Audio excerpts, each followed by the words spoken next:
Namo Vasudevaya. Om Namo Bhagavate Vasudevaya. Om Namo Bhagavate Vasudevaya. Once again, welcome to all of you. Thank you so much for joining. We are going to continue with chapter number 6, which is entitled Dhyana Yoga. And it's going to be starting with verse number 16 because we concluded at 15. Verse 16. Nati ashnatastu yogo asti na chaikantam anashnataha na chati swapna shilasya jagrato naiva cha arjuna. Translation by Srila Prabhupada. There is no possibility of one's becoming a yogi, O Arjuna, if one eats too much or eats too little, sleeps too much or does not sleep enough. Om Agyanatimirandasya Gyananjana Shalakaya Chakshur Unmanitam Yena Tasmai Shri Gurave Namaha. So we can see from this verse, Krishna is continuing to explain about a perfect yogi. Now, till last Tuesday, we learned about Ashtanga Yoga. What exactly is the meaning of Ashtanga Yoga? How it is supposed to be practiced, like going to a lonely place, secluded place, probably in the forest, laying kosher grass, deer skin, and all that. The whole process he explained to Arjuna that this actually is real Ashtanga Yoga. So here we see in the next few verses, Krishna will give us knowledge about the symptoms of a perfect yogi, someone who is performing yoga perfectly. And in this verse that we recited today, he is telling us what is to be expected of a yogi. What should a yogi do? So the first thing is, a perfect yogi does not eat too much, nor too little, does not sleep too much, nor sleeps very little. In other words, regulation. Regulation of both diet and sleep is very essential. It should not be too much. So if a person eats too much, there's indigestion, and it's not a healthy thing to do. And if a person eats too little, then that's also not good for health because there is not enough nourishment for the body. Similarly, sleeping. If one sleeps too much, then a person becomes lethargic and lazy and probably not very alert, you can say. And if one does not sleep enough, then also it's a problem health-wise as well. So here, regulation is the key, that one needs to regulate the senses, regulate the whole life, eating, sleeping, mating, defending, everything, work, everything should be regulated. And for that, it's important to have bona fide knowledge. Just as in this chapter 6 of the Bhagavad Gita, we are learning about the process of Ashtanga Yoga. So it's a bona fide knowledge. It is the essence of all Vedic literature. So Bhagavad Gita is that spiritual science. And in this chapter 6, Krishna is giving the whole process. In fact, anything that we do in this material world is based on knowledge. For instance, I want to send my child to school. I'll definitely, decide based on knowledge. I'm going to do some research and find out which is the best school. What about the teachers? What about the, what's the curriculum? Everything has to be based on knowledge. So why not yoga? Even yoga is based on knowledge. So here, Krishna is telling Arjuna that regulation of senses is a must. It's a requisite. It's required. And how can one start regulating one's life? With discipline. Everything needs discipline. If, I want to learn something, if I want to invest my time in learning something, then I have to be disciplined about it. Okay, I have to, give it enough time, practice, knowledge, whatever would be required for whatever my goal is. So if one wants to become a perfect yogi, now we already learned from the beginning of the chapter that a yogi is not someone who is very old with gray hair and long beard and saffron clothes. No. Yogi is one in consciousness. Just like Krishna is saying that a yogi should be renounced, which means in consciousness, one has to be renounced, which means not too attached, neither too much attachment. So here he is talking about regulation, which is possible with discipline and also determination. If one does not have enough determination, then one cannot be really successful. So here Krishna is telling Arjuna, neither eat too much, nor too little, neither sleep too much, nor too little. Now talking about food, one should, now of course we learn more about food in chapter 17 of the Bhagavad Gita, but here we're getting a glimpse about it, that one should regulate one's senses, which means one of the senses is the tongue, is by eating food in the mode of goodness. We all have heard that we are what we eat. So whatever we eat, that affects our consciousness, that affects our thoughts, that affects everything that we do in life. So if we eat food in the mode of goodness, then our consciousness also will be like that. If we eat food in the mode of passion, we are going to be in that mode. If we eat food in the mode of ignorance, then definitely our consciousness also will be affected in that same way. In fact, our motto should be that we eat so we can live, not that we live so that we can eat. You see, that is the difference. So in chapter 3 of the Bhagavad Gita, we learned a very important verse, Sanskrit verse, where Krishna explains a little bit about food intake. He says, Yagna Shishtashina Santo Muchyanti Sarva Kilbishe Bhunjate Te Agham Papam Ye Pachanti Atma Karana. So the translation of this Sanskrit verse is, Krishna says that my devotees, they first offer their food to me and then they partake of it. But those who prepare food for personal enjoyment, personal sense gratification, without offering it to the Lord, he says, Papam, they verily eat only sin. And we have learned from chapter 3 and 5 of Bhagavad Gita, every action has a reaction. So if we perform good actions, we get good reactions. If we perform bad actions, we definitely get bad reactions. So committing sin, that means there are going to be sinful reactions. And then the cycle of karma will keep going on and on and on. Right? Every action has an equal and opposite reaction. So if we eat food which is probably in the mode of ignorance or passion, then the reactions are going to be accordingly. But if we eat sanctified food, food that is offered to the Lord before eating, then we are safe. Then it becomes a karma-free diet.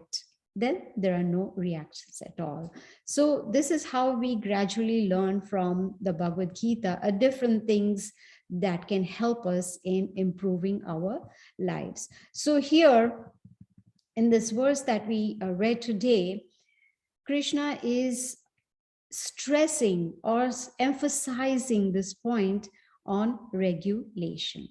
Regulation is what is going to help us to reach perfection.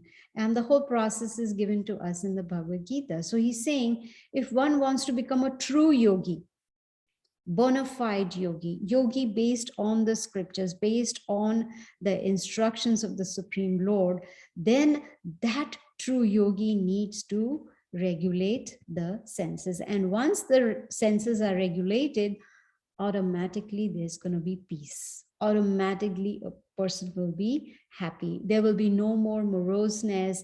There will be no more lamentation in life at all. So in the beginning of this chapter 6, when Krishna was talking about Ashtanga Yoga, like going to the secluded place and sitting erect, the whole body is erect and the eyes are half open, half closed, staring at the tip of the nose. But more importantly was to realize the super soul within the heart. Now that's not easy at all. It needs a lot of practice. And the beginning stage of that is regulation of senses. And that is possible with constant practice. One needs some training in this, training from a certified teacher who can step by step guide the student on how to become a true yogi. Now, there are different kinds of yogis. Just like there's a yoga ladder, karma yoga, jnana yoga, dhyana yoga, ashtanga yoga, bhakti yoga. So these are all different kinds of yogis. But Krishna tells us in the Bhagavad Gita that the topmost yogi that we will learn in the last verse of this chapter, the topmost yogi is one who is a bhakti yogi. Bhakti means devotion, someone who performs devotional service towards the Supreme Lord and becomes a perfect yogi. So this is what is the essence of this verse that we recited today. Let's see the next verse. What does Krishna tell Arjuna in verse 17? He who is regulated in his habits of eating, sleeping, recreation, and work can mitigate all material pains by practicing the yoga system. See, so here we have a formula by which we can remove all material pains. I don't think there is anyone in this world who would not want to be happy. No one in this world would not want to get rid of the miseries. We have heard from the Bhagavad Gita, the 7 kinds of miseries that people generally go through. There's birth, disease, old age, and death. These are 4. And then there are 3 more. Miseries caused by body and mind, miseries caused by material nature, and miseries caused by other living entities. Others also, they cause misery to us. So if one wants to get rid of all these 7 miseries, I don't think any intelligent person would say, no, I'm okay with these miseries. No, everyone wants to get rid of these miseries. So here is the formula that Krishna is giving in this verse number 17. And again, it comes to regulation, regulating our habits, regulating our eating, our sleeping, our work that we perform, social life that we may have. All of them need to be regulated. This is an essential part of yoga practice. So if our eating and sleeping is controlled, then there's going to be quick advancement towards perfection. Because if any of these activities are too much, like eating too much, sleeping too much, then that can block us from reaching our goal if we really want to be a perfect yogi. So every moment is very precious. Now we started the class at 7:30 Eastern time, and right now it's 7:44. All the wealth in the world cannot take us back to 7:30 p.m. It is not possible that we can somehow or the other it's not possible that we can go back to 7:30 p.m. because we have already used up that time. That time is gone. So if we did not use it wisely, then what have we done? We have lost that time. So this human form of life is very, very, very rare and special. It is meant for self-realization. Animals don't have that intelligence that they can try and understand, who am I? Why am I suffering? How can I end the suffering? They cannot. They don't have that intelligence.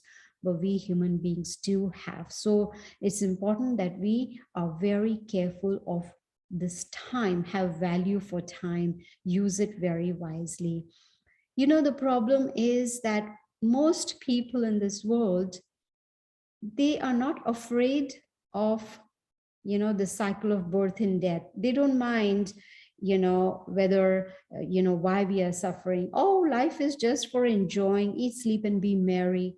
No, that's not what this life is about. And there are some who are so busy working so hard that they, and also there are so many who are overtaken by social media.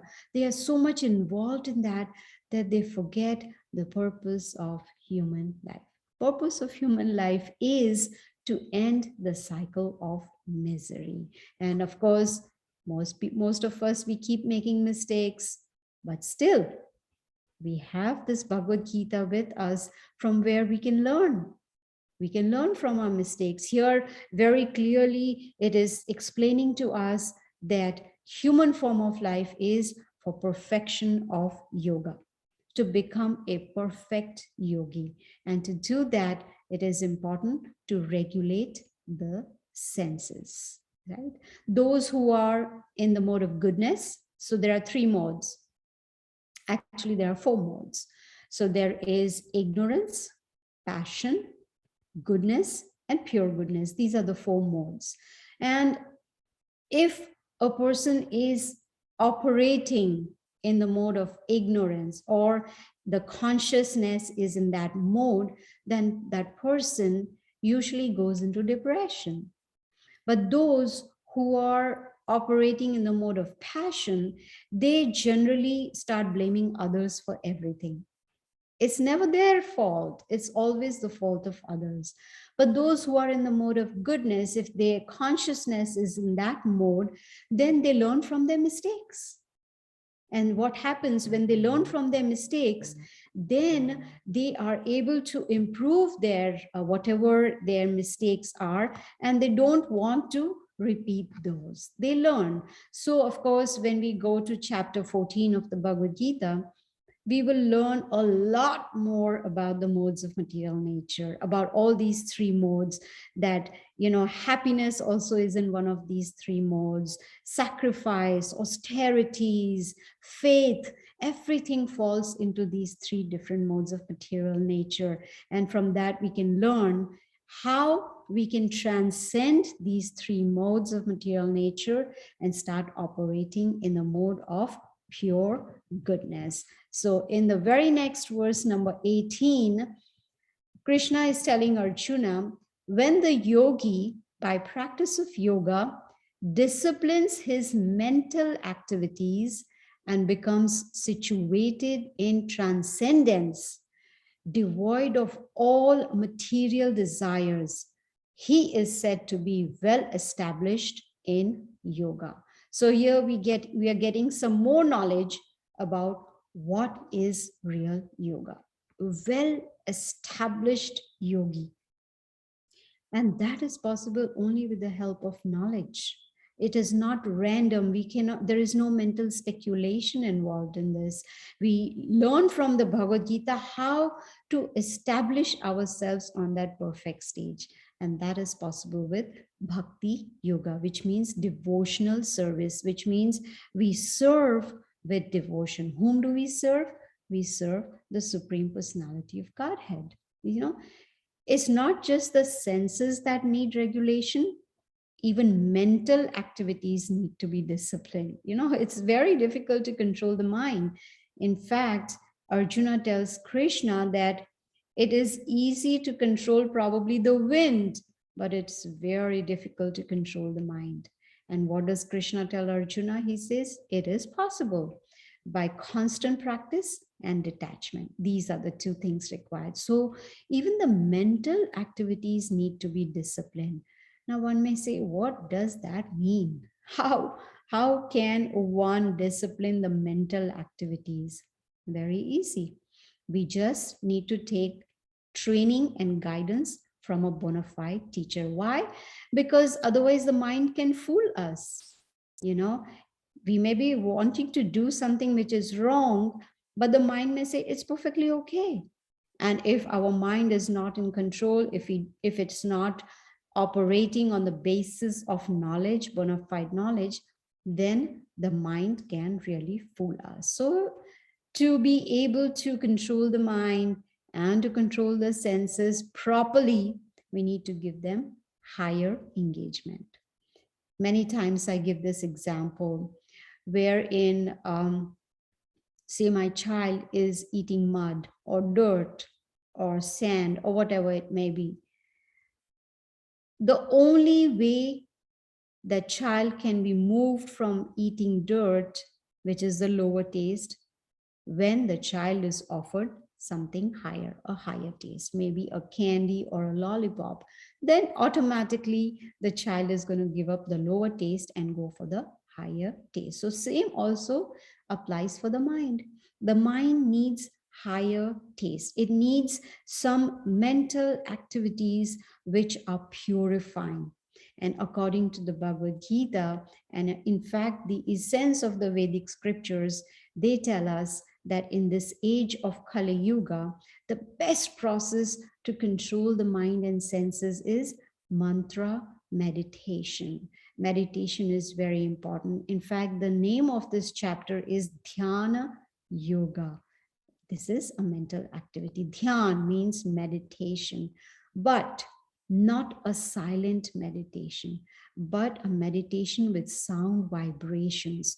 Because in this Kali Yuga, there is a lot of distraction. Too many distractions are there, and the mind keeps running here, there, everywhere. So the best way to control it is by sound vibrations and the mantra. Man means mind, and tra means to free the mind of all anxieties. So when we chant on a daily basis the holy names of the Lord, then automatically the mind comes under control. And when the mind is under control, it's very easy to control the senses. So the mind needs to be fixed on something superior. Then the mind will be able to give up something that is inferior, and this requires constant practice. Anything we do, anything we want to learn in life, there has to be constant practice. Practice makes one perfect. So practice is important, that on the daily basis, we somehow or the other find some time to do some mantra meditation. I'll go on to verse number 19, which is the last verse for today. Translation. As a lamp in a windless place does not waver, so the transcendentalist whose mind is controlled remains always steady in his meditation on the transcendent self. What an important instruction for us. Very, very important. Krishna is talking about a transcendentalist, someone who has transcended the three modes of material nature, someone who has reached a spiritual platform, someone who has regulated the mind and senses. So here we are getting the symptoms of a true yogi.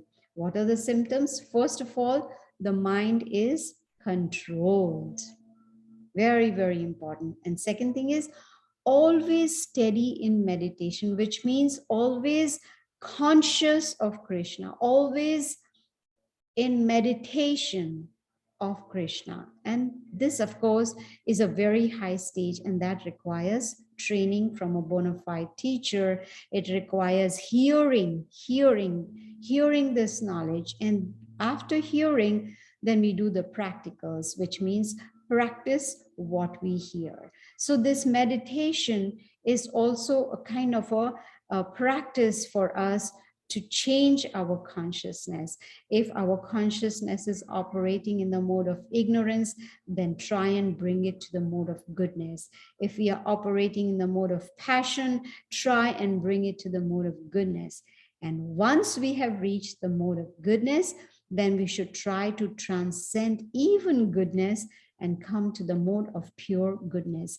And mantra meditation can definitely help us to come to that transcendental state, transcendental platform where a person can be considered a transcendentalist, someone who has transcended all these different modes. So controlling the mind and senses, the only process that is mentioned in the Bhagavad Gita is chanting the holy names of the Lord. Harinam, Harinam, Harinam, Eva Kevalam, Kalo Nasteva, Nasteva, Nasteva Gati Anatha.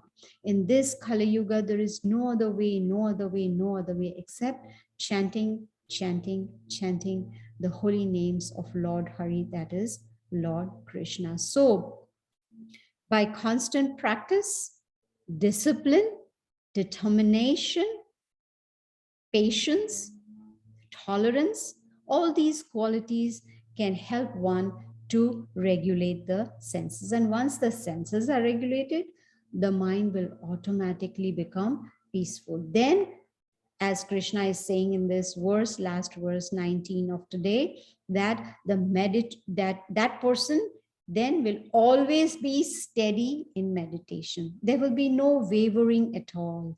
Just like he's giving the example of the candle that is not wavering at all. It's very peaceful. It's steady. Similarly, the mind also of a perfect yogi or a transcendentalist will always remain steady in meditation. That transcendentalist may be at work doing some job, maybe taking care of family, maybe in social life, maybe in politics or doing anything else, but the mind is going to be very, very peaceful. So chanting the holy names of the Lord is the easiest way to become peaceful. The reason there is lamentation, the reason there is frustration in life is because the mind is not steady. It is turbulent. It is restless. And that is like a normal thing. But Bhagavad Gita is teaching us how we can come out of that cycle of, frustration and lamentation, everything, and come to that peaceful state just by mantra meditation. Because mantra is a spiritual sound, and that spiritual sound has the potency to purify the heart. In the heart, there are a lot of things that we are carrying for a long time. There is also a lot of unwanted things in the heart, like lust, anger, greed, pride, envy, etc. So when we do this mantra meditation, then gradually the heart starts getting cleansed. It becomes purified. And then we can see ourselves, our real identity in the mirror of the heart. What is our real identity? That we are spirit souls. We are not these material bodies. That's what we learned in chapter 2, that I am not this body, but I am the spirit soul. And that spirit soul is situated in the heart. So if we take on this practice of mantra meditation, then there's going to be clarity. Right now we are hearing the knowledge from the Bhagavad Gita, which is really very good. That's the first step. But then if we do not put it into practice, then it will just, go from one ear and come out from the other ear. But if we put it into practice with the first step of doing mantra meditation on a daily basis, then we will have realization. Then a person can come to the stage of self-realization.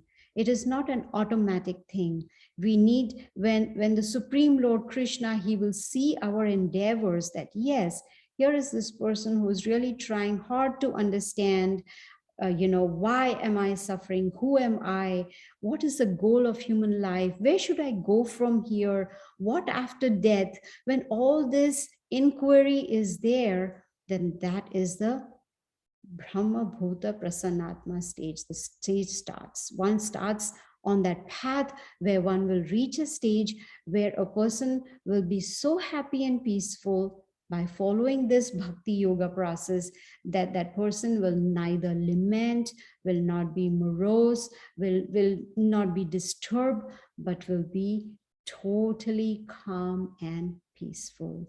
So the best process and the easiest process to really come to that stage of self-realization is mantra meditation. It is very, very simple. It's not difficult at all. So here in the chat, I'm going to post some links. If you like, you can, go through the Facebook page, YouTube channel, or join the WhatsApp group where we post every day some very nice realizations to help us spiritually. So if you're interested, you can.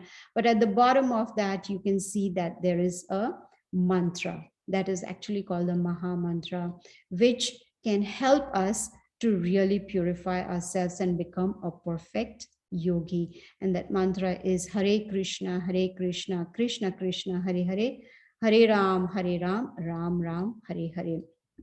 So with your permission, I'll just chant for a few minutes to give you the hang of it. And it's my humble request that you please chant this on a daily basis, and you yourself will see the difference. So if after my chanting, if anyone has any questions, then we can take any questions, okay? Hare Krishna, Krishna Krishna, Hare Hare, Hare Ram, Ram Ram, Hare Hare. Hare Krishna, Krishna Krishna, Hare Hare, Hare Ram, Ram Ram, Hare Hare. Hare Krishna, Krishna Krishna, Hare Hare, Hare Ram, Ram Ram, Hare Hare. Hare Krishna, Krishna Krishna, Hare Hare, Hare Ram, Ram Ram, Hare Hare. Hare Krishna, Krishna Krishna, Hare Hare, Hare Ram, Ram Ram, Hare Hare. Hare Krishna, Krishna Krishna, Hare Hare, Hare Ram, Ram Ram, Hare Hare. Hare Krishna, Krishna Krishna, Hare Hare, Hare Ram, Ram Ram, Hare Hare. Hare Krishna, Krishna Krishna, Hare Hare, Hare Ram, Ram Ram, Hare Hare. Hare Krishna, Krishna Krishna, Hare Hare, Hare Ram, Ram Ram, Hare Hare. Hare Krishna, Krishna Krishna, Hare Hare, Hare Ram, Ram Ram, Hare Hare. So you see, it's not difficult at all. So I'm going to end now. If anyone has any questions,